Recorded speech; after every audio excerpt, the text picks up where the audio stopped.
Second luck ये मिला कि इतनी अच्छी टीम मिल गई जिसमें मैंने कुछ नहीं किया था। हाँ। मुझे मिल गई। अगर टीम अच्छी नहीं मिली होती तो शायद मुझे लगता कि भाई ये काम नहीं कर सकते। कौन कब रिटायर हो रहा है उसके बेसिस पे आपको लगभग पता है, हो जाता है कि आप ये 2-4 जगहों में ही आपकी पोस्टिंग होगी। इस वक्त ये खाली हो रही है, इस वक्त आपका नंबर आ रहा है। ये मुआवजा भी देखा हमने कमाले फन का, चुप हो अगर मुसव्विर तस्वीर बोलती है। वाह।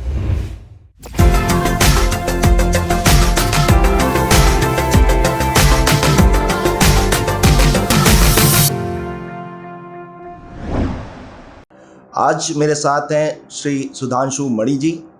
वैसे तो सुधांशु जी को सभी जानते हैं, पर अगर इंट्रोडक्शन की बात करें तो वो इंटीग्रल कोच फैक्ट्री चेन्नई से जीएम के पद से रिटायर हुए हैं और ट्रेन 18, जिसे हम सब वंदे भारत ट्रेन के नाम से जानते हैं, के जनक के तौर पे भी जाने जाते हैं। क्योंकि इंटीग्रल कोच फैक्ट्री में जीएम रहते हुए उन्होंने ट्रेन 18 को बनाने वाली टीम को लीड किया था और 18 महीनों के टाइट शेड्यूल में इस ट्रेन को बनाकर एक इम्पॉसिबल टारगेट अचीव किया था। आज रिटायरमेंट के बाद वो रेल और आर्ट कंसल्टेंट के तौर पे काम करते हैं और एक मोटिवेशनल स्पीकर भी हैं। Sir, welcome to our show. इसका नाम है social sorties with Flyboy Abhay. Sir, शुरू करेंगे वंदे भारत ट्रेन से।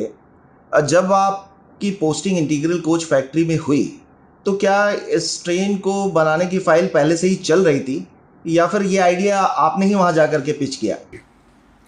तो ये थोड़ी सी कहानी आपको सुनानी पड़ेगी। बिल्कुल सर। तो जब मैं छोटा था, रेलवे की मैगजीन वगैरह देखता था, तब से मेरे मन में एक बात थी जिसका कोई जवाब मुझे तब तो नहीं मिलता था, सर्विस में भी ठीक से नहीं मिल पाया था। वो ये कि आज़ादी के पहले की बात मैं नहीं करूँगा, लेकिन आज़ादी के बाद से 65-70 साल हो गए, हमारी ट्रेन्स का रिकॉल देखिए सेम है एकदम, कोई फ़र्क नहीं आया है।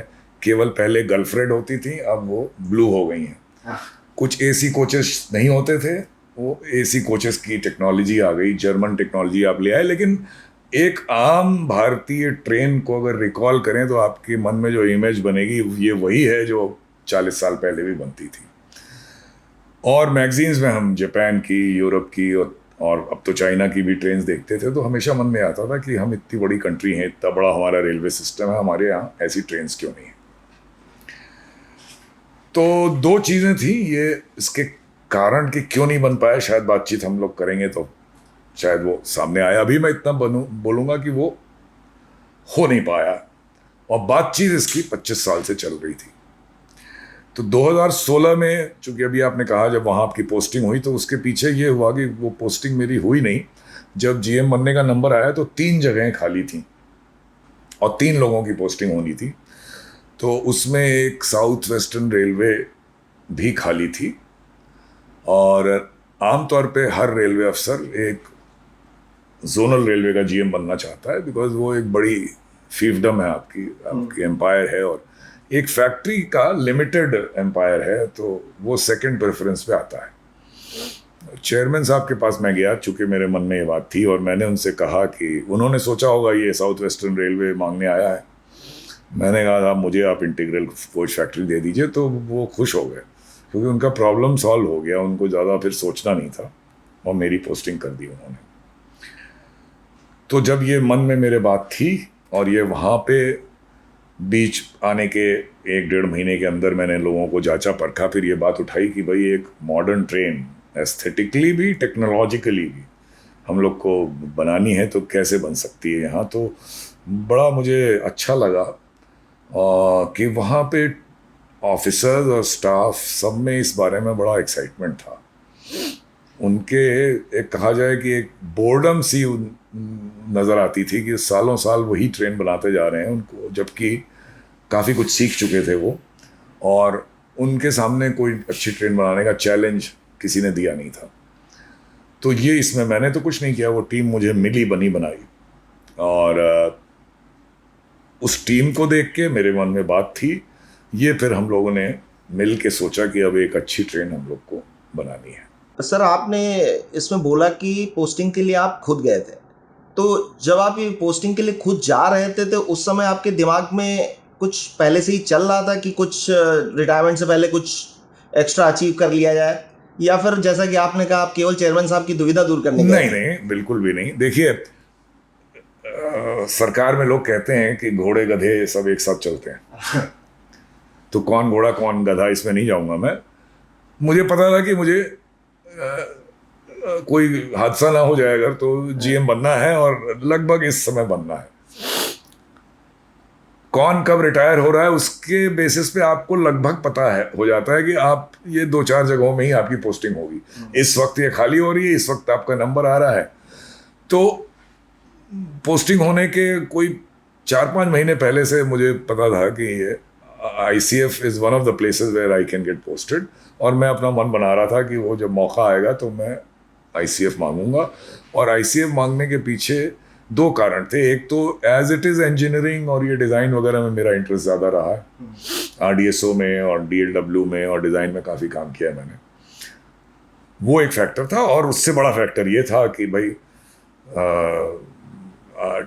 2.5 साल के करीब का टेन्योर मुझे मिलेगा, इसमें रिटायरमेंट होने से पहले अगर ये काम कर पाऊँ तो I will consider it a great opportunity for my self and a great canvas for me to paint, which Railways was affording me. तो चेयरमैन की दुविधा दूर करना तो कोई रीज़न था ही नहीं।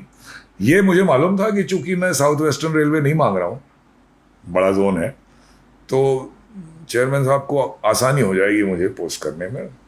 Obviously बात है, क्योंकि आप फेवरेट चीज़ नहीं मांग रहे हो, आप सेकंड प्रेफरेंस वाली चीज़ मांग रहे हो। करेक्ट करेक्ट जी। सर, जब वंदे भारत ट्रेन का प्रपोजल आपने पिच किया तो जाहिर सी बात है इंटीग्रल कोच फैक्ट्री का स्टाफ तो आपके अंडर में ही था, लेकिन हायर अथॉरिटी से, आपके ऊपर वालों से आपको किस तरह का रिएक्शन मिला, जी, बहुत सपोर्ट अच्छी मिला? बात है। तो पहला, अच्छा मैं इससे पहले एक छोटी सी बात बता दूं आपको कि कैसे ये मन में था कि ये करना है, हाँ और मौका मिल गया।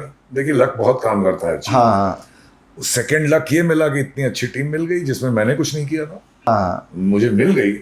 अगर टीम अच्छी नहीं मिली होती तो शायद मुझे लगता कि भाई ये काम नहीं कर सकते। तो एक वो जो छोटी चीज़ बता रहा जा रहा है, एक बार मैं जर्मनी में पोस्टेड था 3 साल के लिए, रेलवे एडवाइज़र की पोस्टिंग। एक ही पोस्ट है विदेश में रेलवे की, तो वो जो भी हो मुझे दी गई। तो आई वॉज फॉर्चुनेट। एक बार मैं जर्मनी से पोलैंड जा रहा था ट्रेन में, और मेरा लड़का आई थिंक 11 साल का था तब, और इंडिया से ट्रेन देख के गया था, फिर जर्मनी में ट्रेन देखी उसने। तो हम लोग जब पोलैंड में एक कोई वे साइड स्टेशन था वहाँ आए, तो हमारी ट्रेन रुक गई वहाँ पे, और दूसरे तरफ प्लेटफॉर्म में एक सोवियत एरा की उनकी एक पोलिश ट्रेन आई। वो सोवियत एरा की ट्रेन मतलब एकदम बक्से जैसी, बड़ी बड़ी खिड़कियाँ, और कुछ कुछ आप हमारी ट्रेन से मिलती जुलती कह सकते हैं। तो मेरे लड़के ने कहा, पापा देखो दूसरे प्लेटफॉर्म पे इंडिया जैसी ट्रेन आई है। अब वो जर्मन ट्रेन्स देखता था, और वो कोई मुकाबला नहीं हमारी ट्रेन्स और उन ट्रेन्स का। तो उसने एक तरह से ये शो हमें मिरर दिखा दिया है कि आप बड़े भारी रेलवे अफसर बनते हो, लेकिन ये इंडिया जैसी ट्रेन ये होती है। तो खैर, मैं आपके सवाल के बीच में ये सुनाने लगा, तो आपने पूछा कि और क्या सपोर्ट मिला। तो सबसे बड़ा सपोर्ट, एक जो मन बनाने वाली बात, चूँकि इतनी अच्छी टीम मिल गई, तो वो बहुत अच्छा रिस्पांस तो ये तो था कि भाई अब करना है। एम्पावरमेंट इस गवर्नमेंट ने जीएम्स को बहुत दिया है, इसमें कोई शक नहीं है। इस गवर्नमेंट ओके मोदी साहब के आने के बाद काफ़ी कुछ आपको कहा जाए कि जीएम्स को एम्पावर कर दिया है, आप खुद कर सकते हैं। लेकिन आप एक नई ट्रेन बनाने जा रहे हैं, अगर नया रोलिंग स्टॉक, तो वो बिना बोर्ड की परमिशन के नहीं बना सकते आप। बोर्ड से आपको सैंक्शन चाहिए। तो हम सब, हमारे लोगों ने कहा कि साहब आप बहुत एक्साइट कर रहे हो, सब हम लोग बनाएंगे ये, लेकिन सैंक्शन कहाँ है। मैंने कहा भाई, लीडर होते वो सैंक्शन लाना मेरा काम है। और प्रपोजल वगैरह हम लोग ने बनाया, भेजा, बाबूगिरी में इधर उधर घूमता रहा, जैसा होता है आमतौर पे सरकारी ऑफिस में।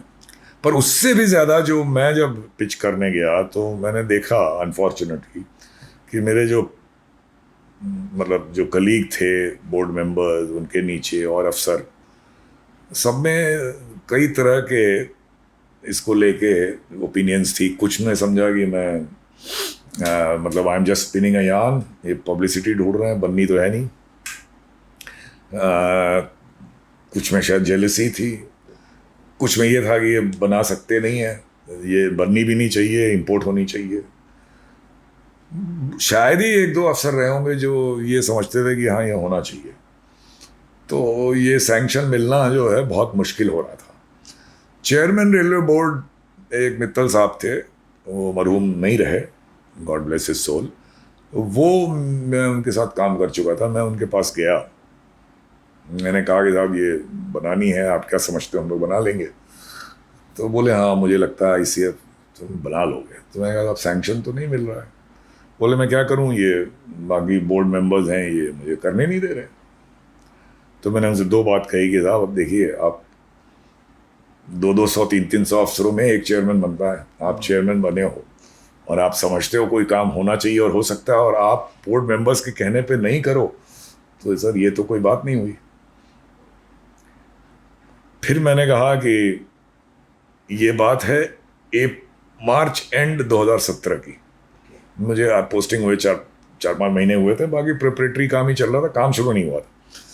मैं कहा था आप जुलाई 18 में रिटायर हो रहे हो और आपके रिटायरमेंट होने से पहले मैं ट्रेन बना दूंगा, आप इनॉग्रेट करोगे आके। तो झूठ बोला मैंने, बनने की तो नहीं थी इतनी जल्दी। तो उससे थोड़ा वो डगमगाए और फिर मैंने कहा कि साहब ऐसा है, आपको जितनी चाहिए उतनी इंपोर्ट कर लीजिए, मैं कौन होता हूँ रोकने वाला। आप, और बातचीत चल भी रही थी 20 ट्रेन इंपोर्ट करने की 5-6 साल से, आप मुझे सिर्फ 2 ट्रेन बनाने का सैंक्शन दे दीजिए, और जितने में आप इंपोर्ट करोगे या नहीं करोगे उससे हाफ से लेके 1/3 प्राइस में हम लोग इसको बना देंगे। और आखिरी मैंने कहा कि भाई हम आपका पकड़ रहे हैं पैर और ये छोड़ेंगे नहीं जब तक आप सैंक्शन नहीं दोगे।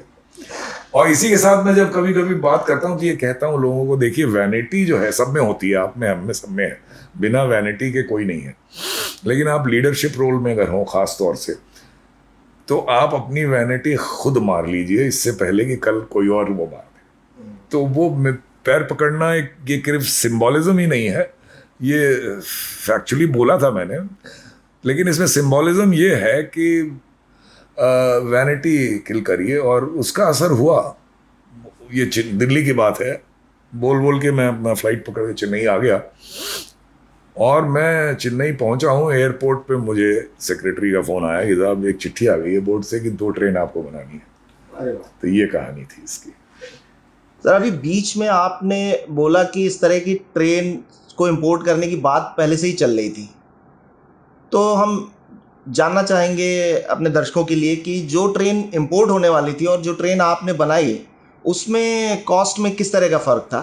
अच्छा, तो मैं 2 चीज़ बोल दूँ इसमें। हाँ। सवाल आपका बहुत सही है, 2 बैकग्राउंड भी इसमें है। एक तो देखिए बातचीत इसकी, ये 2016 की बात है, 2017 की, ये अर्ली 90s से बात होती थी कि एक ट्रेन सेट बनानी है। ट्रेन सेट क्या है?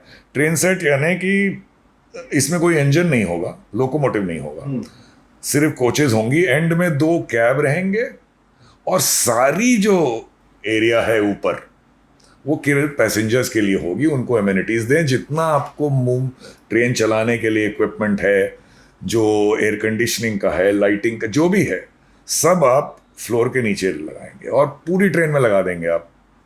ये कोई लोकोमोटिव में तो एक लोको में ही लगता है, इसमें पूरी कोच में लगा दें। तो इस कंसेप्ट पे बात होती रहती थी। दिक्कत उसमें एक ये आती थी कि अभी देखिए कोच मेंटेन करने वाला एक विभाग है, लोकोमोटिव मेंटेन करने वाला एक और विभाग है। तो ये होता था कि साहब ये तो लोकोमोटिव भी नहीं है, ये कोच भी नहीं है, तो इसका माई बाप कौन होगा? माई बाप बनने को सब तैयार हैं, बिकॉज आपका एम्पायर बढ़ाना है आपको, और इस झगड़े में ये नहीं हो पाता था। यानी विभाग becomes more important then railways and the country. Unfortunately मैं भी इस झगड़े का पार्ट था। ये नहीं कहूँगा कि मैं हमेशा ये कहता था कि एक अच्छी चीज़ आप रोक नहीं सकते, आप डिले कर लो। अच्छा, इसी बीच में इंपोर्ट की बात होती थी, वो भी कोई अपोज करता था, कोई सपोर्ट करता था। इसी सब झगड़े में 5-7 साल से कर नहीं पा रहे थे। अब जो इंपोर्ट होके ट्रेन आती और इसमें फ़र्क देखिए, इंपोर्ट होके जो ट्रेन आती वो जाहिर सी बात है कि इससे थोड़ी बेटर ही होती। हम लोग की कोशिश यही रही बनाने में कि जो चीज़ इंपोर्ट होके आने वाली थी या आती, हम उससे कितना क्लोज हो सकते हैं वो हम कोशिश करें। 100% हम पहली बार बना रहे हैं, नहीं हो पाएंगे, लेकिन कितना क्लोज हो पाए, 85%, 90% वर्ल्ड क्लास पे हम पहुंच सकते हैं, ये कोशिश हो तो। फ़र्क अगर आप माने तो 2-3 चीज़ों में है। एक तो इसकी जो एक्सटीरियर फिनिश है ट्रेन्स की, आप देखें बाहर की ट्रेनें और कार की जो फिनिश होती है वो सेम होती है। हमारी कोच आप देखिए तो वेवी सी एक फिनिश दिखाई देती है। इवन वंदे भारत में भी हम लोगों ने बहुत कोशिश की है, टाइम की कमी भी थी, टेक्नोलॉजी भी पहली बार कर रहे थे, तो जितनी हम लोग चाहते थे या जितनी विदेशियों की ट्रेन में है उतनी नहीं हो पाई, उसके करीब पहुंच पाई। और बाकी बहुत सी चीज़ें प्योरली इसकी जो पावर इक्विपमेंट और इसकी जो टेक्नोलॉजी फॉर ड्राइविंग है ये सब एकदम वर्ल्ड क्लास है। पर ये 2-4 चीज़ें थी जो इंटीरियर फिनिशिंग में भी या एक्सटीरियर में, तो मैं कहूँगा कि थोड़ी कमज़ोर हैं कंपेयर टू विदेशी ट्रेन। तो ओवरऑल मैं कहूँगा 90% वर्ल्ड क्लास। हालांकि हमारे जो अभी मंत्री हैं अश्विनी वैष्णव जी, अभी पार्लियामेंट में उन्होंने बड़े ज़ोर से ये बात कही है। किसी ने सवाल पूछा था कि ये वर्ल्ड क्लास आप बोलते हैं, इसका मतलब क्या है? तो उन्होंने बताया कि ये ट्रेन में क्या क्या है और जनाब इसको कहते हैं वर्ल्ड क्लास।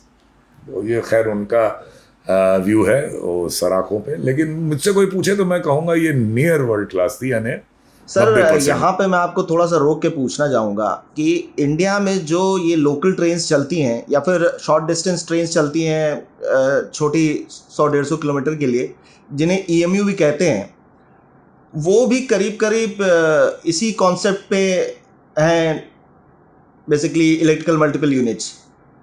तो मैं बेसिकली जानना चाहूँगा इस बारे में कि ये जो वंदे भारत ट्रेन है इसका भी कॉन्सेप्ट, अगर हम एस्थेटिक्स और डिज़ाइन को छोड़ दें तो बाकी कॉन्सेप्ट करीब करीब ऐसा ही है या फिर कुछ अलग है इससे? नहीं तो ठीक, आपकी देखिए टेक्नोलॉजी जो मेनली रफली आप इसको भी कह सकते हैं कि ईएमयू ही है, यानी कि इलेक्ट्रिकल मल्टीपल यूनिट ही है, कॉन्सेप्ट वही है। फ़र्क इसमें 2-4 ये हैं कि एक तो इसमें नॉर्मली ईएमयू में कुछ जगहें होती हैं वो अभी अंडरस्लंग हम लोग ने बनाई थी, पर मेनली वो हैं जो कुछ ट्रांसफार्मर रूम और ये ऊपर भी होते हैं। और आप अभी ईएमयू में एयर कंडीशन ईएमयू अगर छोड़ दीजिए तो एक कोच से दूसरी कोच में नहीं जा सकते। इसमें आप एक कैब से दूसरे कैब तक यानी 16 कोच बड़े आराम से जा सकते हैं। और सील्ड गैंगवे एक दिया गया है, वो आपको पता भी नहीं चलेगा कि आप एक कोच से दूसरे कोच में जाए हैं। आज आप भी देखिए, आप हमारी जो कोचेज़ हैं उसमें कोई ज़ईफ़ आदमी हो या बच्चे हो, उनको आप वो जाना नहीं चाहेंगे क्योंकि ये हिलता रहता है और वो नीचे ट्रैक भी दिखता रहता है। करेक्ट। कि ये ट्रेन चल रही है, नीचे पत्थर दिख रहे हैं, ट्रैक दिख रहा है, तो वो ये पूरा कंफर्ट आपको पता भी नहीं चलेगा। एक केस में बड़ा फ़र्क है। और दूसरा इसमें बहुत जो हमारी सबअर्बन सर्विस है ये 100 किलोमीटर के लिए होती हैं, और ये हम इसको करने जा रहे थे 160 किलोमीटर पे चलेगी और टेस्ट करना है 180 पे। तो उसके लिए टेक्नोलॉजिकली इसमें बोगी डिज़ाइन और बहुत सी चीज़ें और करनी थी, ये भी एक बड़ा फ़र्क था। कॉन्सेप्ट वही था लेकिन much more upgraded because speed का डिफरेंस बहुत था। और फर्निशिंग आपने कहा छोड़ दें, लेकिन मैं फर्निशिंग इसलिए बताऊंगा कि ईएमयूज़ में तो बड़ी रूडिमेंट्री फर्निशिंग होती है। इसमें आपको चूंकि पैसेंजर को उसमें 4-5 घंटे तो बैठना ही है, इस हिसाब से हम लोगों ने बनाई थी, तो उस हिसाब से कमेंसरेट आपको वो फैसिलिटी देनी है। ईएमयूज़ में आमतौर पे टॉयलेट भी नहीं होता, इसमें तो आपको टॉयलेट देना ही है नॉर्मल ट्रेन से। तो ये सब मेन फ़र्क थे। एक्चुअली सर ये क्वेश्चन यहाँ पे पुटअप करने का रीज़न ये था कि जो ईएमयू या फिर लोकल ट्रेन चलती हैं बम्बई कलकत्ता वगैरह में, उनका जो डब्बा होता है वो प्लेटफॉर्म के लेवल पे आके लगता है, जिसकी वजह से डिसेबल्ड्स के लिए यानी खासकर व्हीलचेयर यूज़र्स के लिए बहुत आसानी रहती है अपना प्लेटफॉर्म से डिब्बे के अंदर जाने के लिए। जबकि वंदे भारत में ये उठा के बना हुआ नॉर्मल ट्रेन की तरह ऊंचा है, ठीक है। तो हाँ, तो आपकी ठीक बात है। तो उसमें देखिए ईएमयूज़ तो प्लेटफॉर्म ही वहाँ के, और कोच ऐसी बनाई गई है कि एकदम एक ऑलमोस्ट सेम लेवल पे आ जाते हैं जैसा आपने कहा। नॉर्मल कोच हमारी जो है कुछ प्लेटफॉर्म पे आप देखिएगा तो बहुत गैप होगा, हालांकि स्टैंडर्डाइज किए हैं उसको फुल हाइट वाले जो प्लेटफॉर्म हैं, लेकिन फिर भी आप देखिए कि ये गैप सा रह जाता है हाँ। और आपको चढ़ना पड़ता है। तो इसमें दो चीज़ें ऐड की गई। एक तो इसमें प्लग डोर है। प्लग डोर का मतलब सेफ्टी फीचर है। प्लग डोर यानी वो इलेक्ट्रिकली ऑपरेटेड डोर है। अपने आप बटन दबाइए खुलेगा और फिर बंद होगा बटन दबाने पे। सेफ्टी फीचर ये है कि जब तक एक तो ट्रेन चलती होगी तो अनलेस आप emergency ride on through driver और गार्ड नहीं लें तो दरवाज़ा चलती ट्रेन में नहीं खुलेगा, खोल नहीं सकते आप। और जब तक दरवाज़ा बंद नहीं हो तो ट्रेन स्टार्ट नहीं होगी। तो एक तरह से सेफ्टी फीचर है। हमारे यहाँ कभी कभी इंसिडेंट्स हो जाते हैं कि आप खुले दरवाजे से गिर जाते हैं लोग, रन ओवर केसेस भी होते हैं। तो वो सेफ्टी के लिहाज से एक तो ये चीज़ है। दूसरा, इसमें रिट्रैक्टेबल स्टेप है एक, यानी कि जैसे जैसे दरवाज़ा खुलता है एक सीढ़ी भी खुल के हमारी सीढ़ी खुल के प्लेटफॉर्म के साथ लग जाती है। ओके। तो लेकिन अब डिसेबल्ड के लिए वो फैसिलिटी तो नहीं है, हाँ। लेकिन नॉर्मल पैसेंजर्स के लिए काफ़ी अच्छी वो एक फैसिलिटी इसमें है, प्लग डोर कम रिट्रैक्टेबल स्टेप। सर, यूएस में एक मेट्रो लाइनर करके ट्रेन चलती थी जो कि 1960 में शुरू हुई थी और तकरीबन 2006 तक चली है। 2006 में उसको बंद कर दिया गया। 1960 में चलने वाली वो ट्रेन जब बंद हुई है तब भी वो बेसिकली अपनी उनकी स्पीड लिमिट को कट ऑफ करके चला रहे थे और वो 180 kmph पे चल रही थी। बाकी डेवलप कंट्रीज़ में, जापान में, चाइना में बुलेट ट्रेन वगैरह छोड़ दें तो वहाँ पे हाई स्पीड ट्रेन्स 200-250 की रफ्तार से चलती हैं। तो जब आप ये ट्रेन बना रहे थे तो ये 160 का फिगर कहाँ से आया? जब बना ही रहे थे तो सीधे ये 200-250 का 160 किलोमीटर की ओरिजिन सिर्फ इसीलिए है कि हमारी ये जो ट्रैक हैं इनको अपग्रेड करके हम 160 किलोमीटर तक पहुंचा देंगे। उसमें बहुत खर्चा है और बात हो रही है अगेन 15-20 साल से। लेकिन अभी कम से कम मुंबई दिल्ली एंड हावड़ा दिल्ली ट्रैक की 160 की सूटेबिलिटी होने की प्रोजेक्ट चल रहा है और 2023 तक कह रहे हैं हो जाएगा। शायद नहीं भी हो लेकिन हो जाएगा। तो ये सब के मद्देनज़र ये था कि ट्रेन 160 की सूटेबिलिटी की बनाई जाए। लेकिन एक उसमें आपके सवाल का जवाब दिया जा सकता है जिससे ये एक प्रोविज़न ज़रूर रखा गया था डिज़ाइन करते समय कि कल को 200 किलोमीटर तक अगर जाना हो तो इसकी जो बोगी है जिस पे कोच रखी जाती है वो सूटेबल हो तो कुछ चेंजेस के साथ। तो वो जो एक हम लोग डिज़ाइन करने के बाद सिमुलेशन करते हैं, यानी कि आप पूरी रनिंग कंडीशन आप कंप्यूटर पे सिमुलेट कर लेते हैं, उसके रिजल्ट्स में ये प्रूव भी हो गया कि ये 200 किलोमीटर तक ये चल जाएगी। तो वो एक अच्छी चीज़ हम लोगों ने रखी थी और जितना सोचा था उससे बेटर ही आ गया। एक बड़ी रिक्वायरमेंट है कर्व्स पे स्पीड नहीं घटानी पड़े तो टिल्टिंग की। तो वो भी था कि अभी टिल्टिंग नहीं है इसमें, लेकिन ये था कि अगर इसी ट्रेन को बोगी के जो इम्प्रूवमेंट है अगर टिल्टिंग दी जाए तो ये 200 किलोमीटर तक, हालांकि टिल्टिंग कर्व्स पे ही काम करेगी, लेकिन एक एडेड फीचर के रूप में इस ट्रेन को अपग्रेड करके जब हमारा ट्रैक 160 का सूटेबल हो जाए तो हम लोग ये कोशिश कर सकते हैं कि ये ट्रेन एक 200 पे चला लें उसी। तो सर आपके हिसाब से डेफिनेटली एक सक्सेसफुल प्रोजेक्ट है। 18 महीनों में डिज़ाइन से ले करके फाइनली ट्रेन को बना के तैयार कर देना, ये पूरी इंडिया के लिए गर्व की बात है। पर मैं आपसे जानना चाहूँगा सर कि ये गर्व के सिवा आपको क्या लगता है कि और क्या हमने अचीव किया है इस ट्रेन को बनाकर? अच्छा, बहुत अच्छा। ये तो बड़ा, देखिए ऐसा है कि टीम मेंबर कि मैं क्या तारीफ़ करूं बार बार। बहुत ही अच्छी टीम में हमें मिली, स्टाफ और ऑफिसर्स की, और वो तो ऊपर वाले को ही आप बधाई दे सकते, अरे धन्यवाद कर सकते हो उसके लिए। लेकिन सबके मन में एक जुनून हो गया था कि ये नई चीज़ करनी है। तो वो एक ओनरशिप और प्राइड दोनों का एक मिक्सचर समझ लीजिए इस ट्रेन के साथ सब में आ गया। और बहुत ज़्यादा ये हम लोग को उस समय माइंड में नहीं था कि हम लोग कोई देश को ये दिखा रहे हैं कि देखिए हम इंडिया में भी काम हो सकता है। जब ये हो गया और जिस तरह का रिस्पांस पब्लिक से मिला, रेलवे फैन होते हैं, रेल एंथुजियास्ट होते हैं, उनसे तो मिलना समझ में आता है। जनरल पब्लिक में इतनी पॉपुलर हुई और तमाम हम लोग को जो रिस्पांस मिला वो तब हम लोग की समझ में आया कि भाई लोग क्यों इसको इतनी पसंद कर रहे हैं। इसलिए कर रहे हैं कि इनको लगा कि ये टोटली हमारी भारत की चीज़ है, हमारी बनाई हुई, right from concept to delivery. तो अगर आप ये कहें कि प्रोजेक्ट एक बहुत दिन से चाहिए था देश को, वो हम लोग सक्सेसफुल हुए देने में, तो एक तरह से ये एक डेमॉन्स्ट्रेटिव प्रोजेक्ट भी हो गया कि बहुत से ऐसे काम जो हम विदेश की मदद से करते आ रहे हैं, वो अगर हम हमारी रीच में दिखता है, पहुँचे नहीं है वहाँ, तो हम लोग 10, 20, 30% एक्स्ट्रा एफर्ट करके पहुँच सकते हैं वहाँ। सर यहाँ पे मैं 1983 की बात करना चाहूँगा, जब इंडिया ने क्रिकेट वर्ल्ड कप जीतकर एक बैरियर ब्रेक करने वाला काम किया था।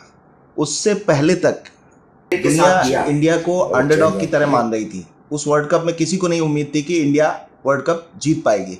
इंडिया ने वो वर्ल्ड कप जीता और आज इंडिया में क्रिकेट की जो पोजीशन है वो शायद उस वर्ल्ड कप जीतने के बाद ही हुई है। आज हमारा बोर्ड जो BCCI है वो दुनिया का रिचेस्ट बोर्ड है।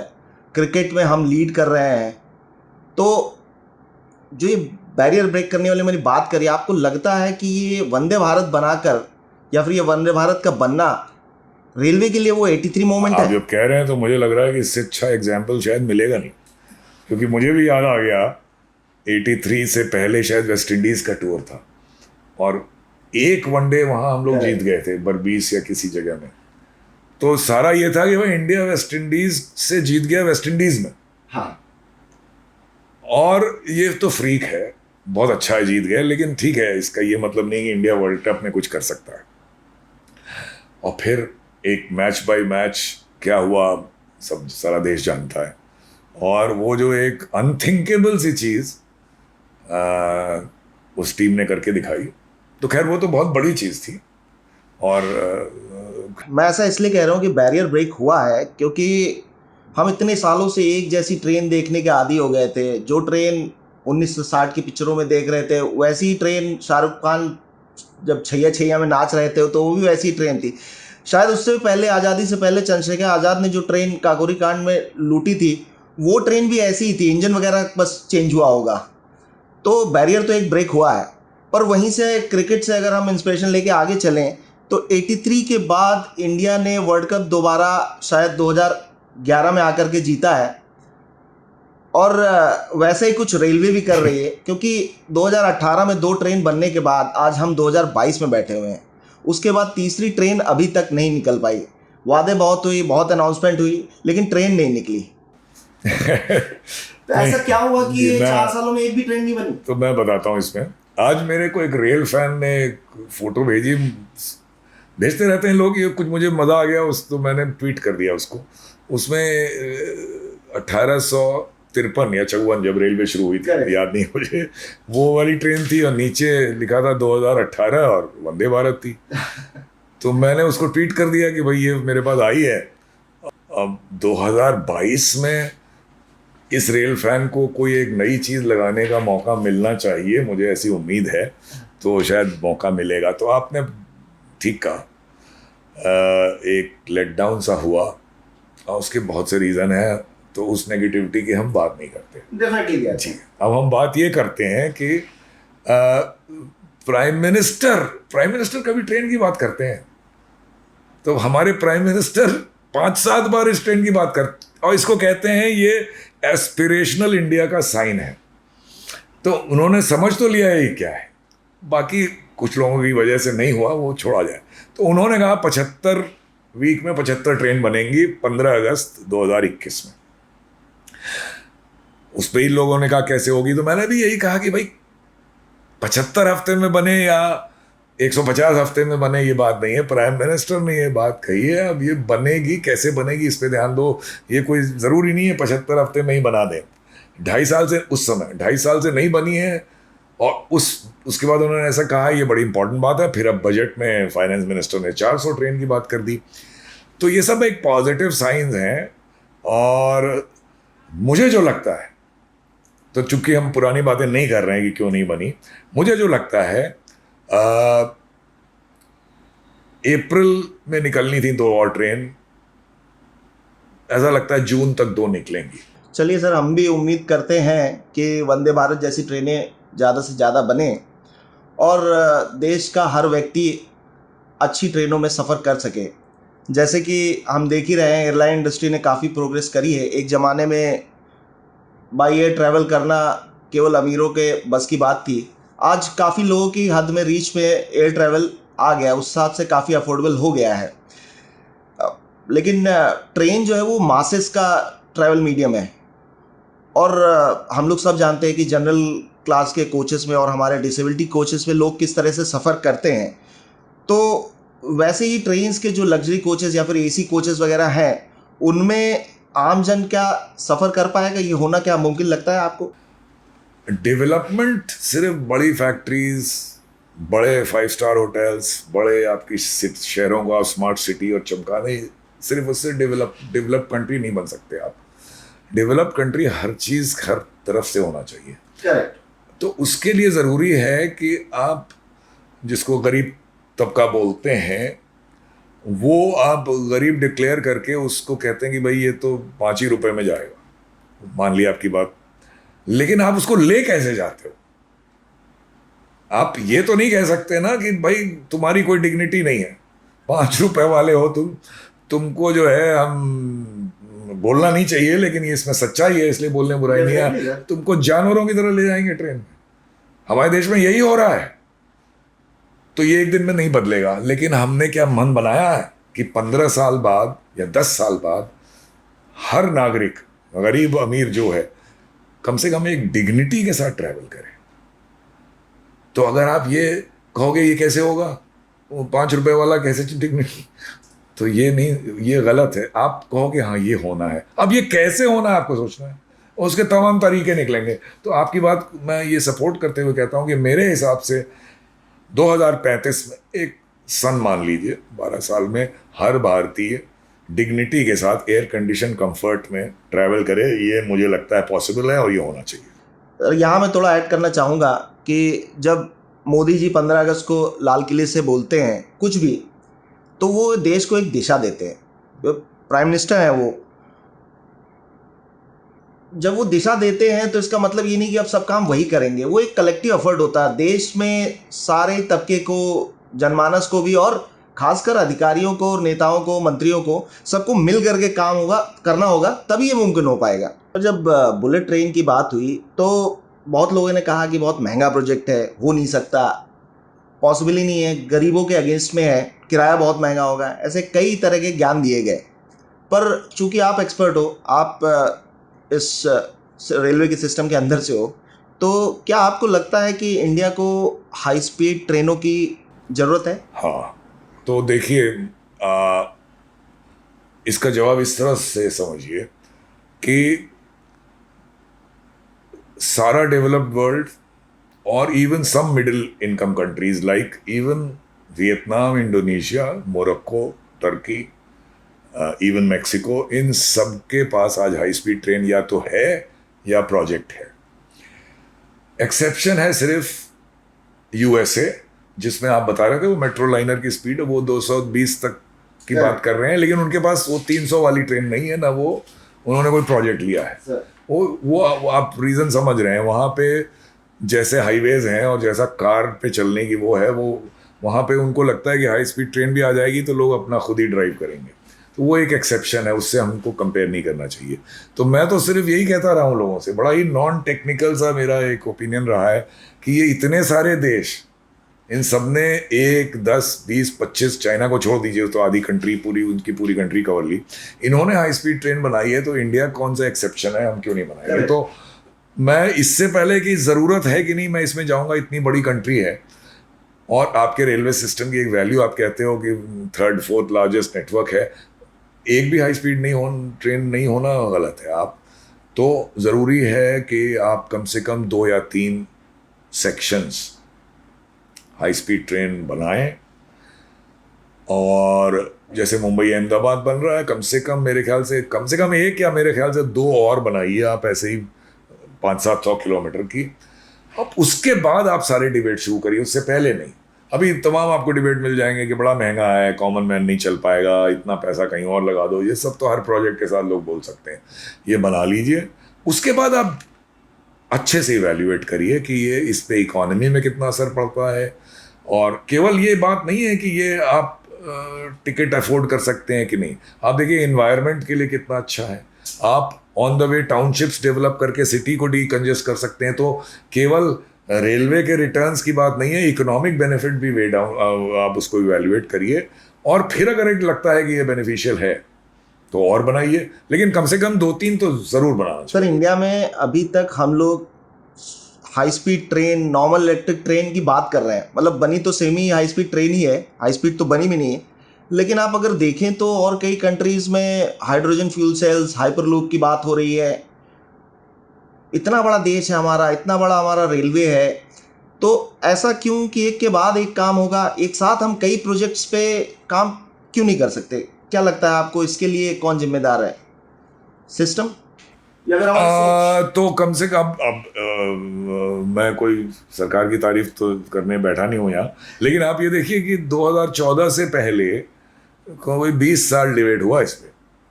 तो इसका क्रेडिट तो कोई माने या ना माने, ये हाई स्पीड का पहली जो बन रही है पूरा मोदी जी को जाता है, क्योंकि उन्होंने मन बना लिया था कि हमें बनानी है।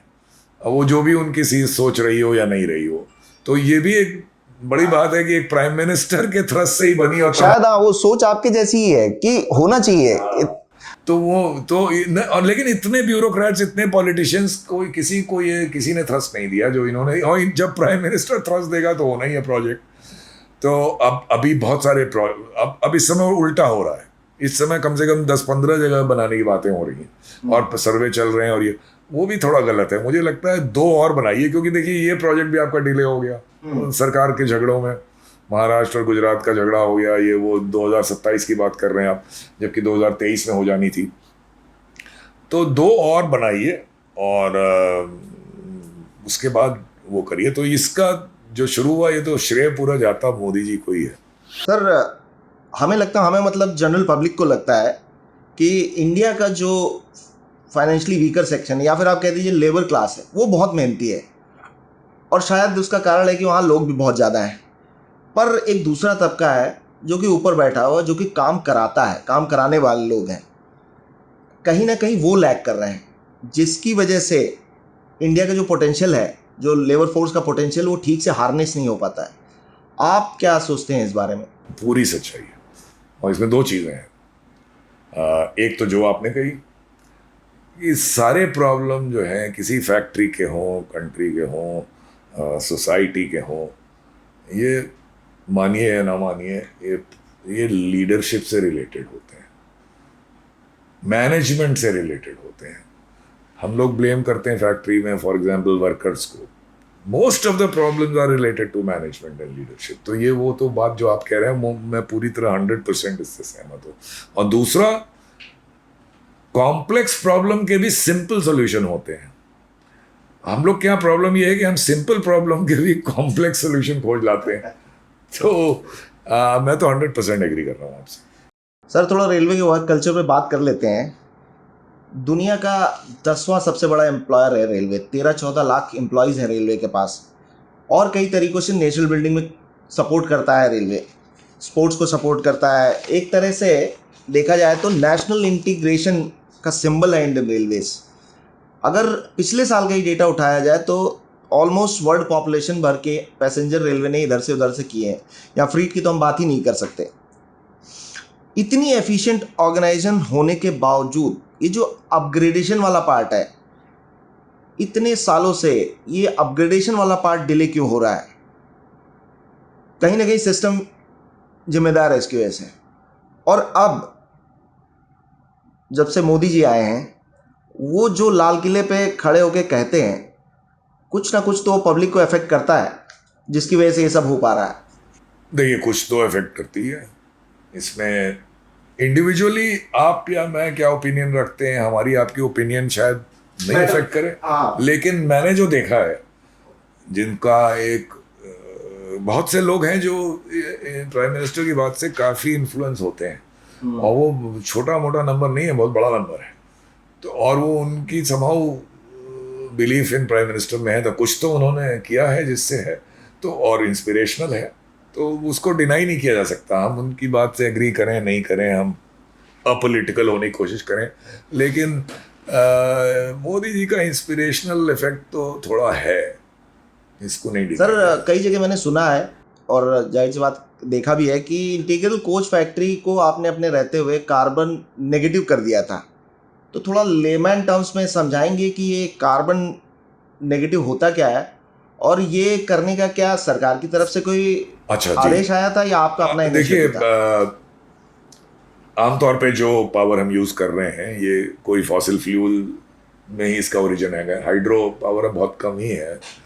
तो जो पावर हम यूज कर रहे हैं ये अनक्लीन माना जाएगा एनवायरनमेंट के लिहाज से। आईसीएफ कोई 12.5 मेगावाट पावर कंज्यूम करता था, फैक्ट्री मेनली और कॉलोनी कम्युनिटी बाकी सब चीज़ें मिला के। तो मेरे आने से पहले एक बड़ा अच्छा स्टेप किसी साहब ने लिया था और वो उन्होंने तमिलनाडु कोस्ट पे विंड मिल का एक छोटा सा कॉम्प्लेक्स बना दिया था और वो एग्रीमेंट कर लिया था उन्होंने तमिलनाडु इलेक्ट्रिसिटी बोर्ड से कि वो वहाँ विंड मिल का पावर वहाँ पे फीड करेंगे और उतना मैचिंग पावर हमें यहाँ मिल जाएगा, जो एक एग्रीमेंट था। उसके बाद मैंने क्या किया और मेरी टीम ने कि हमें जितनी अवेलेबल रूफ स्पेस थी, ग्राउंड में तो बहुत लिमिटेड ही था, शेड में, फैक्ट्री के अंदर, कम्युनिटी हॉल्स में जितनी कॉमन एरियाज थी, जितने इंस्टीट्यूट थे, वो काफ़ी एरिया थी। हम लोग we tried to cover everything with solar panels. Okay. और बड़ी स्पीड पे उसमें हम लोगों ने काम किया। तो वो ऐसा हुआ, एक स्टेज आ गई 1-1.5 साल रहने के बाद, दैट 12.5 मेगावाट तो हम कंज्यूम करते थे, लेकिन ये regenerative energy through solar and wind हम लोग करीब 13 मेगावाट जनरेट करने लगे। ओके। इसका मतलब हम कोई कार्बन फुटप्रिंट जितना हमने छोड़ा उससे ज्यादा हमने। और ये करने के लिए कहीं ऊपर से आपको कोई नहीं बोला गया था? नहीं, ये खुद ही गए थे आप लोगों का अपना? वो खुद हमारी टीम में किसी ने सजेस्ट किया कि हम लोग और करें तो कार्बन नेगेटिव हो जाएंगे। तो एक तो होती है कि सोलर पैनल लगाओ, एक वो फोकस्ड बात उसने बताई। वो उस आदमी एक दाश करके, हमारे डीपी दाश करके इलेक्ट्रिकल इंजीनियर थे। तो उन्होंने बात में कभी उन्होंने कहा कि साहब हम कार्बन नेगेटिव हो जाएंगे। तो आपकी तरह मैंने पूछा, कार्बन नेगेटिव सुनता तो रहता हूँ यार, मतलब तो बताओ। उसने कहा साहब आपके पास विंड मिल है, आप सोलर अगर और थ्रस्ट लगा दीजिए तो एक टाइम आएगा कि आप जितना कंज्यूम कर रहे हैं उससे ज़्यादा आप जनरेट कर लेंगे इससे।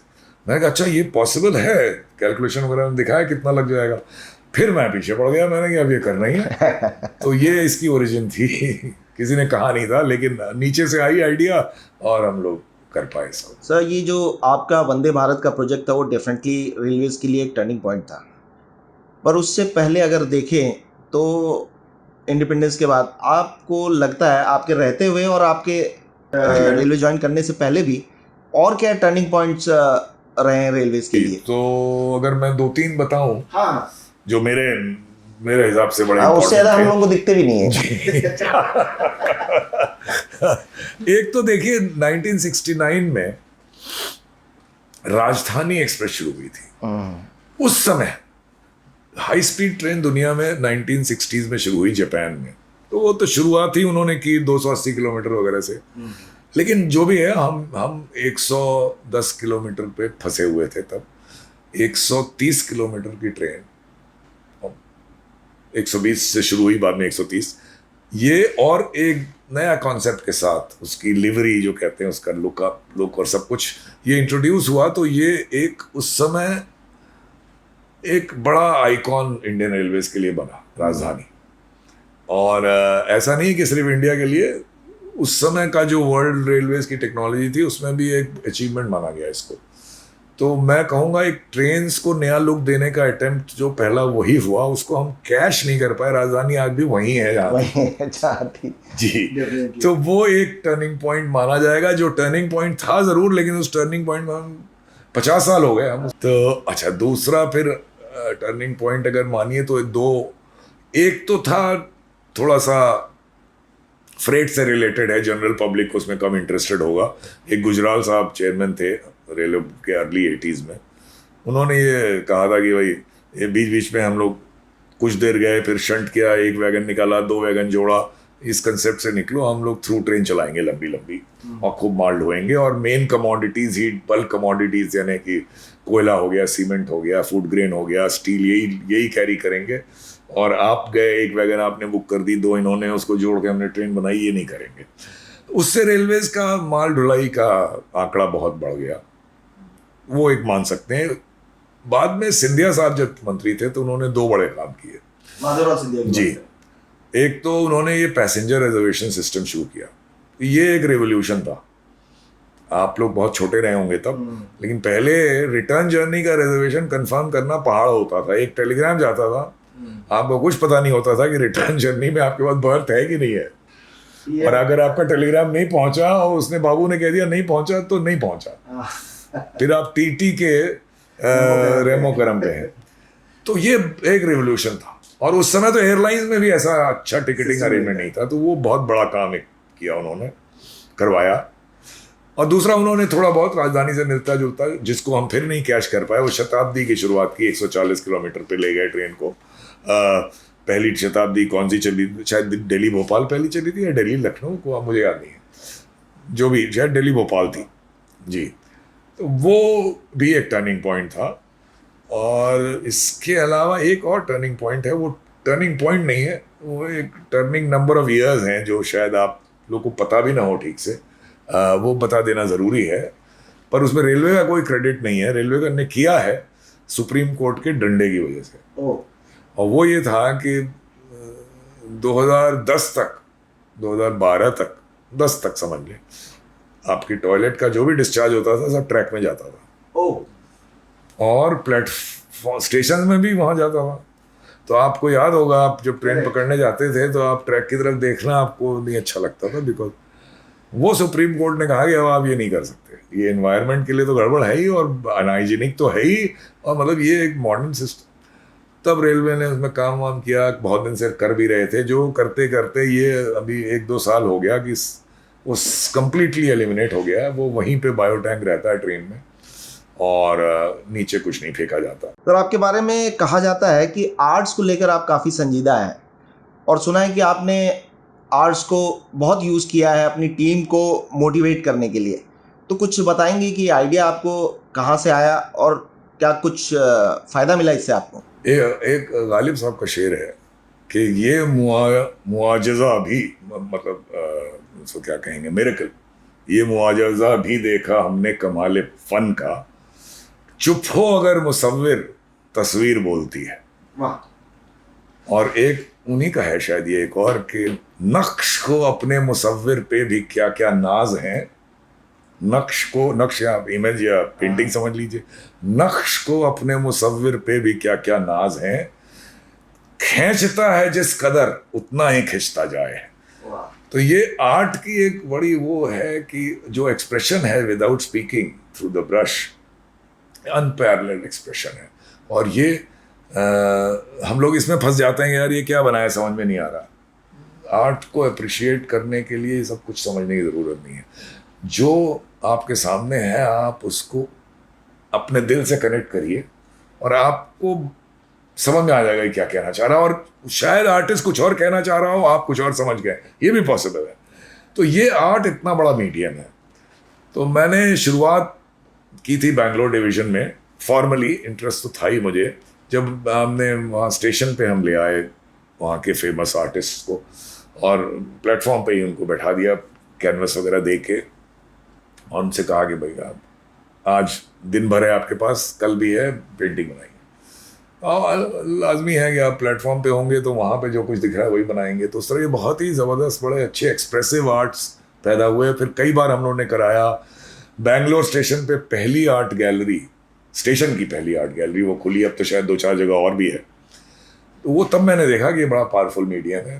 अगली बार जब हम एक फैक्ट्री में गए वहीं बैंगलोर में, व्हील्स बनते थे वहाँ भी यही काम किया हमने, फैक्ट्री घुमाया के उनको दिया। तो वो उन लोगों ने आर्ट वर्क पैदा किए, वॉल्स पे बनाया, अलग से एक गैलरी बनाई, वहाँ डाला हम लोग ने, और वो स्टाफ में बड़ा रिस्पांस मिला उसका।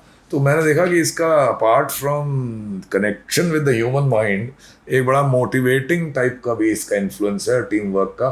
तो वो एक्सपीरियंस पीछे था। ICF में हम लोगों ने इसको बहुत ज़ोर शोर से यूज़ किया। ICF के बारे में लोग अब कहने लगे कि आते थे वहाँ तो एक नॉवेल्टी सी, लोग कहते थे यार ये फैक्ट्री है या आर्ट गैलरी है, या आर्ट गैलरी में फैक्ट्री है, फैक्ट्री में आर्ट गैलरी है।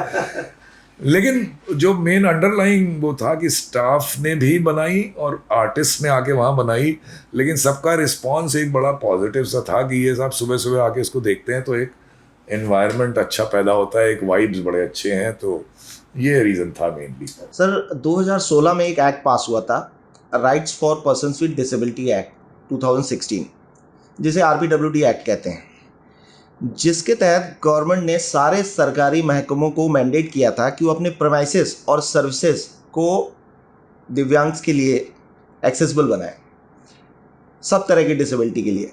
पहले भी एक्ट हुआ करता था 1995 का, पर इस एक्ट में कुछ प्रावधान स्ट्रिक्ट किए गए थे, कुछ पनिशमेंट्स भी इंक्लूड की गई थी, कुछ के लिए जेल टर्म्स भी थे। तो आपने अपने कैरियर में, हालांकि 2016 में पास हुआ था एक्ट और 2018 में आप रिटायर हो गए, क्या आपने कभी अपने कैरियर में इस एक्ट के बारे में कुछ सुना था किसी चिट्ठी के माध्यम से या फिर कोई कॉन्फ्रेंस या कुछ भी? ओके, तो मैं पूरा बताता हूँ कि देखिए अर्ली 2000s तक तो डिसेबिलिटी से रिलेटेड रेलवेज में कोई भी रिक्वायरमेंट है, ये अगर थी भी तो मुझे तो नहीं पता थी। 2000 अर्ली 2000 में ADRM जब मैं था तो मुझे, चूंकि कमर्शियल डिपार्टमेंट भी देखता था मैं, तो ये पता लगा कि ये जो कंसेशन है डिसेबिलिटी वाले पैसेंजर्स का, उसका बड़ा मिसयूज होता है और ये एक सब्जेक्ट चलता रहता था। उनको और क्या फैसिलिटी देनी है इसकी कोई ऐसी बात नहीं होती थी। फिर जो उसके 5-7 साल बाद मुझे पता लगा कि अब ट्रेन में, चूंकि मैं डायरेक्टली इन्वॉल्व नहीं था तब ट्रेन से, मैं लोकोमोटिव्स की तरफ था, कि वो एक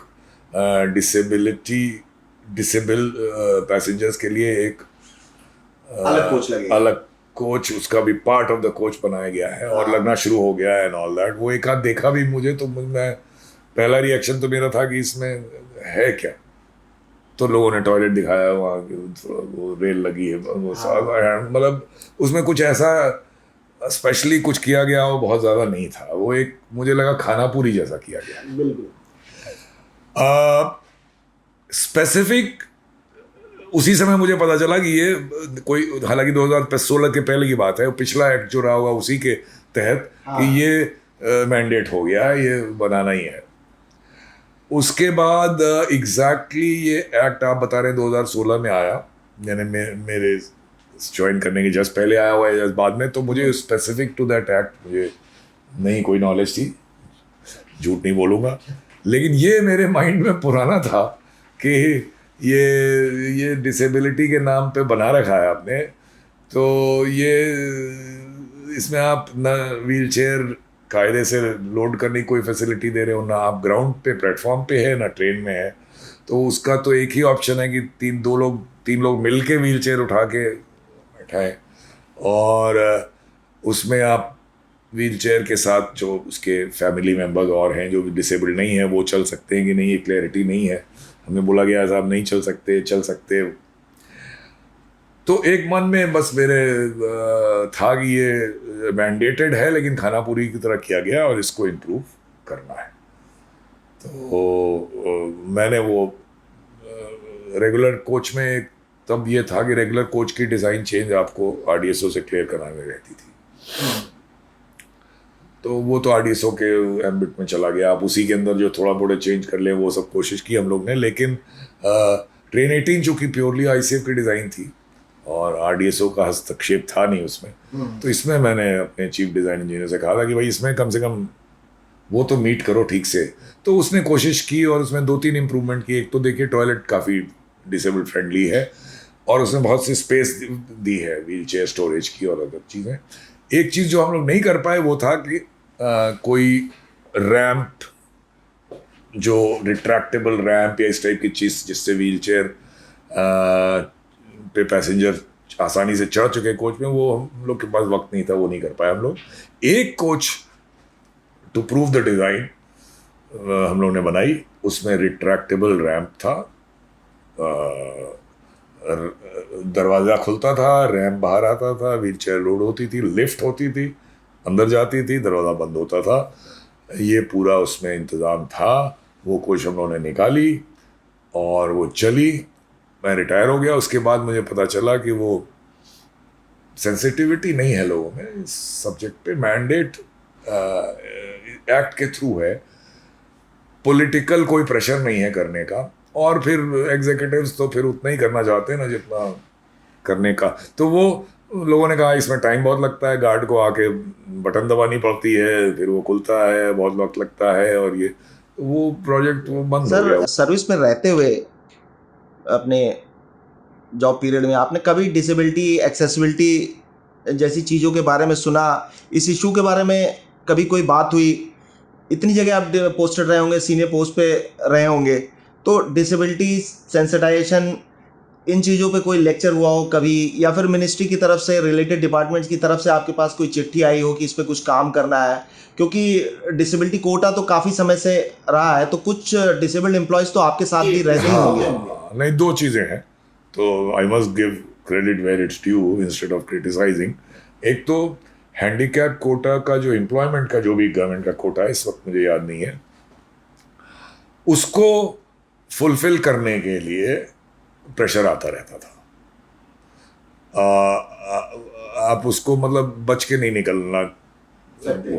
दूसरा, ऑब्वियसली हैंडीकैप जो एम्प्लॉयज होंगे सबको कोई ना कोई रिस्ट्रिक्शन होगा काम करने में। तो एक कल्चर चेंज होते देखा मैंने, और वो क्यों हुआ मैं नहीं जान सकता। शायद सेंसिटिविटी बढ़ी जब ये शुरू हुआ। टू दिस डेट जो उनके साथ जो एम्पैथेटिक ट्रीटमेंट होना चाहिए एम्प्लॉय का एम्प्लॉयर का एम्प्लॉय के साथ, वो अब काफ़ी कुछ रेलवे में आ गया है। शुरू में ये था कि भाई ये तो इनसे कैसे काम कराएं, इस तरह की चीज़ें थी। अब वो माहौल अब नहीं मिलेगा, तो ये एक फ़र्क देखा। एक शायद ये नहीं, लेकिन इस 2000 से पहले की बात है, पहले वाले एक्ट के बाद होगा। ये हर ऑफिस में रैंप वैम्प नहीं होते थे पहले, वो सारे रैंप बने थे। तो वो एक चीज़ होती दिखती थी, और ये उस समय बात होती थी कि ये मैंडेट आया है कि रैंप तो ज़रूरी है एकदम, कोई भी बिल्डिंग आप बनाओगे तो रैंप इज़ अ मस्ट। ये चेंज होते देखा मैंने। इसके अलावा कोई बहुत बड़े स्केल पे कोई सेंसिटिविटी या कॉन्शियसनेस बढ़ाने का हो तो इतना तो मैं नहीं कहूँगा, ऐसा कुछ मैंने देखा। सर, इसको छोड़ते हैं, कुछ आपके बारे में बात करते हैं। ये रेलवे में ज्वाइन करने का आपका पहले से ही प्लान था, या फिर कुछ गूगली टाइप हो गई, जैसा कि अमूमन होता है, लोग प्लान कुछ और था, हो कुछ और गया? नहीं, गूगली भी नहीं हुई और प्लान भी नहीं था। वो जैसा हमारे वक्त में होता था, मैथ ये था कि इंजीनियरिंग में जाना है, मैथ्स साइड में, मैथ्स फिजिक्स केमिस्ट्री साइड में थे, तो आईआईटी का एग्ज़ाम दिया, रुड़की का दिया, और एससीआरए जहाँ में गया उसका दिया। आईआईटी में हो गया, अब ब्रांच अच्छी नहीं मिली तो वहाँ एडमिशन लेने के बाद छोड़ के रुड़की चले गए, और उसके बाद इसका रिज़ल्ट आ गया, इसमें हो गया। तो ये it was one of the exams which everyone attempted, specially in the north of India. अब तो एससीआरए बंद भी हो चुका है और बाद में उसका अट्रैक्शन भी कम हो गया था, तो वो जस्ट एज अनदर एग्जाम हमने भी दिया था और हो गया। तो उसमें एक बड़ा अट्रैक्शन उस वक्त लगा कि वो चूँकि सर्विस एश्योर्ड हो जाती है, और 17 साल की एज में 17 साल अगर सर्विस एश्योर्ड हो रही है तो बड़ा एक कंफर्ट मिलता ही था, और स्टाइपेंड भी था एक आपको। पहले तो आप छोटी मोटी पॉकेट मनी में ही चलते थे, उसका भी एक अट्रैक्शन था। थोड़ा बहुत मेरे फादर रेलवे में थे तो रेलवे के बारे में मुझे पता भी था। जी, लेकिन ऐसा कोई कि रेलवे ज्वाइन ही करना, ऐसा कुछ नहीं था। तो ये 3 फैक्टर्स थे कि बिना कोई ज़्यादा सोचे वोचे चले गए। आईआईटी छोड़ा, रुड़की गए? जी, उसके बाद आपने रुड़की भी छोड़ा और जी, रेलवे जब तक इसका रिजल्ट आया तब रेलवे में आ गए फिर। और उसके बाद जब आ गए, मतलब अपना अप्रेंटिसशिप पीरियड वहाँ का जो ट्रेनिंग का कब खत्म हुआ, जब सर्विस में आ गए, तो ये ज़रूर मानूंगा क्योंकि उसके बाद फिर मुझे कभी मलाल नहीं रहा कि क्यों आए। उतार चढ़ाव हर सर्विस में आता है, हर आदमी अपनी सर्विस को कभी ना कभी गाली तो देता ही है, वो सब हमने भी किया, लेकिन ओवरऑल काम में मज़ा आता रहा, कोई परेशानी नहीं हुई। वंदे भारत ट्रेन बननी थी तो इसलिए आपका रुड़की और आईआईटी छूटा और आप रेलवे आ गए। अब क्या सर, आफ्टर रिटायरमेंट? अब अच्छा जी, देखिए, आफ्टर रिटायरमेंट हर आदमी को लगता है कि भाई मैं रिटायरमेंट के बाद क्या करूँगा, तो मुझे भी लगता था। तो पहला आदमी ये देखता है कि मैं जिस फील्ड में था उससे रिलेटेड कुछ काम चलता रहे तो मुझे आता भी है और ठीक रहेगा, वो मुझे भी था। और अब ये वंदे भारत और इन सब चीज़ की वजह से थोड़ा इंडस्ट्री में जान पहचान और बढ़ गई थी, तो वो तो बिना कोई दिक्कत के मुझे मिल गया। तो उससे ये रहता है कि आप अपने प्रोफेशन के टच में रहते हैं, और आपके ऊपर है कि आप अपने ऊपर कितना प्रेशर डालते हैं। आप बहुत से ऑफर आए रेगुलर ज्वाइन करने को, मैंने कहा मैं रेगुलर तो नहीं, नौकरी तो नहीं करूँगा, कंसल्टेंसी में आई एम इंटरेस्टेड, महीने में 1 दिन 2 दिन आपके साथ बैठ के बातचीत, तो वो अच्छा, वो अभी भी चल रहा है कोई इसमें। लेकिन वो ऐसी कोई चीज़ नहीं थी कि बड़ा उसमें दिल में मेरी जो चीज़ें थी, और बहुत बहुत कुछ कर पा रहा हूँ, बहुत कुछ नहीं कर पा रहा हूँ, वो उसमें यही सब था आपका आर्ट और लिटरेचर, शायरी सुनना, शायर तो नहीं हूँ मैं, और विजुअल आर्ट का प्रमोशन। सर आपने एक किताब लिखी है, काफ़ी पॉपुलर है, माई ट्रेन 18 स्टोरी, तो अभी और कुछ लिखने का प्लान है आपका आगे? हाँ जी, मैं इससे पहले चूंकि मैं आर्ट पे काम करता रहा रेलवे में, रेलवे के खर्चे पे बिना अपना पैसा लगाए 5 किताब लिखी हुई है उसमें। उसमें 4 रेलवे और आर्ट पे थी, एक ग्रीनरी पे थी, वो दास साहब जिनका नाम लिया उनके साथ मिलके लिखी थी मैंने। वो it was about carbon negativity, grinning of a factory. और बाकी जो आर्ट का एक्सपेरिमेंट बैंगलोर डिवीजन में, ICF में, बैंगलोर व्हील फैक्ट्री में ये किया, ये इस पे कॉफ़ी टेबल बुक्स लिख चुका था मैं। तो 6ठी किताब ये थी, माई ट्रेन 18 स्टोरी। तो ये तो अपनी स्टोरी टेलिंग ही थी इसमें। ये सारी पब्लिश हो चुकी? जी, वो 5 तो सर्विस में ही पब्लिश हो गई थी, और ये 6ठी थी।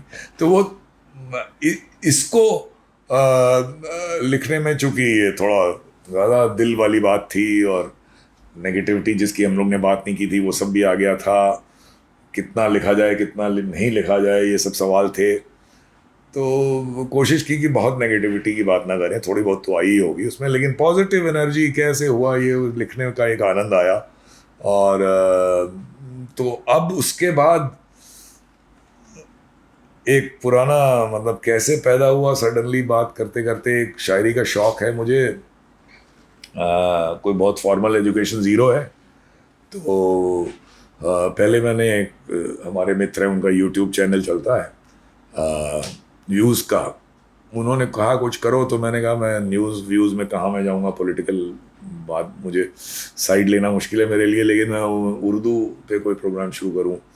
तो वो शुरू किया मैंने उर्दू में, हफ्ते में 1 दिन करता था मैं, कुछ उर्दू के बड़े अच्छे पढ़े लिखे लोगों को बुला के किसी शायर की बात करते थे।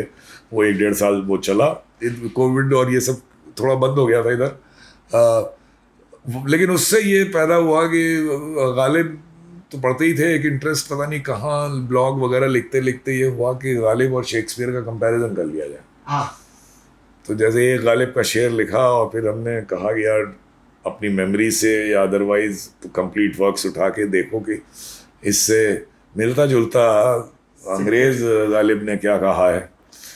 वो ऐसी सीरीज़ बनती गई कि वो फिर उसमें बहुत आनंद आने लगा, और मुझे पता था कि ये किताब कोई पढ़ेगा नहीं मेरे अलावा, क्योंकि मैं स्कॉलर नहीं हूँ, लेकिन लिखने में बड़ा आनंद आने लगा। तो वो मेरी एक करीब 300-350 पेज की किताब तैयार हो गई है, और उसका नाम रखा है मैंने coalition of Ghalib and Shakespeare by his self styled nephew. मतलब मैं कहता हूँ ये सब मेरे चाचा हैं, कबीर, शेक्सपियर, गालिब, ये सब मेरे चाचा हैं, और तो इन चाचा लोग के बारे में एक कोई हो जाए उसमें से। अच्छा, तो बहुत तो मुझे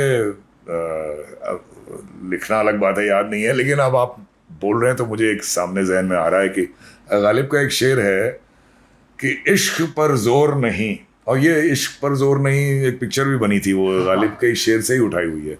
तो इश्क पर जोर नहीं है ये वो आतिश गालिब कि ये लगाए न लगे और बुझाए न बुझे। तो अब खोजना शुरू करेंगे कि भाई लव इज़ लाइक फायर, तो वो नहीं मिलेगा, एंड सो ऑन। सिमिलैरिटी ढूंढनी है, तो मुझे जो पसंद आया एक सोनेट में शेक्सपियर का, तो चाचा शेक्सपियर क्या कहते हैं, वो कहते हैं my love is as a fever longing still for that which longer nurseth the disease, feeding on that which doth preserve the ill, the uncertain, sickly, appetite to please. तो ये तो एक छोटा सा एग्जाम्पल आपके सामने रखा, लेकिन जो बात ये कहना चाह रहा था मैं कि इसको करने में जितना आनंद मुझे मिला है, मुझे डाउट है कि पढ़ने वाले किसी को इतना मिल पाएगा, और कितने लोग पढ़ेंगे पता नहीं। लेकिन मेरा पर्पस सा हो गया, क्योंकि रोज दिन का 2-2.5 घंटा इसमें निकल जाता था, अब कंप्लीट हुई है। और अब अगला ऐसा ही है कोई प्रोजेक्ट मैं सोच रहा हूँ लेने को, वो भी इसी पोइट्री से रिलेटेड होगा, लेकिन थोड़ा I am thinking of making it more like management lessons from poet uncles. Okay. मतलब हमारे इतनी विजडम ये हमारे कवि, शायर, पोएट लोग दे गए हैं, उनकी हर बात में बहुत कुछ छिपा है, और डे टू डे मैनेजमेंट में, लीडरशिप रोल में उनकी पोइट्री से बहुत कुछ आप ले सकते हैं। तो ये मेरी अगली किताब होगी, और 1-2 महीने में ये पब्लिशर इसका तय हो जाए तो उसको शुरू करूँगा। Thank you so much sir, हमारे साथ बात करने के लिए, टाइम देने के लिए। बहुत ही अमेजिंग एक्सपीरियंस रहा है और बहुत मोटिवेशन मिला। जैसा कि आप जानते हैं कि हमारे ज़्यादातर ऑडियंस डिसेबल्ड कम्युनिटी से हैं, और उनको डेफिनेटली बहुत इंस्पिरेशन मिलेगा। और मैं अपने पर्सनल एक्सपीरियंस से बता सकता हूँ कि जो लोग हमारे डिसेबल्ड घरों में हैं, जो इसको सुन रहे होंगे, उनको अगर थोड़ा भी मोटिवेशन दिया जाए, इंस्पिरेशन दिया जाए, थोड़ी हैंड होल्डिंग करी जाए, तो वो बहुत अच्छा काम करके दिखाते हैं। ये पॉडकास्ट करने का हमारा मतलब भी यही है कि ना केवल हम उनको मोटिवेट करें, बल्कि साथ ही साथ हम बाकी कम्युनिटी को भी इन डिसेबल्ड से रिलेटेड इश्यूज़ के लिए सेंसिटाइज करें, उनको पता चले। अब मुझे यकीन है कि आज जितनी बातें आपने डिसेबिलिटी के बारे में करी, आपने इससे पहले कभी नहीं सुनी होंगी। और डेफिनेटली आप यहाँ से जब जाएंगे तो अपने लोगों में जिनसे भी आप मिलेंगे, उनसे इस विषय पे पहले से ज़्यादा बात करेंगे, और पहले से शायद उसका बेहतर रिजल्ट भी आएगा। Thank you very much, it was my pleasure and my privilege. और आपके सभी दर्शकों को नमस्कार।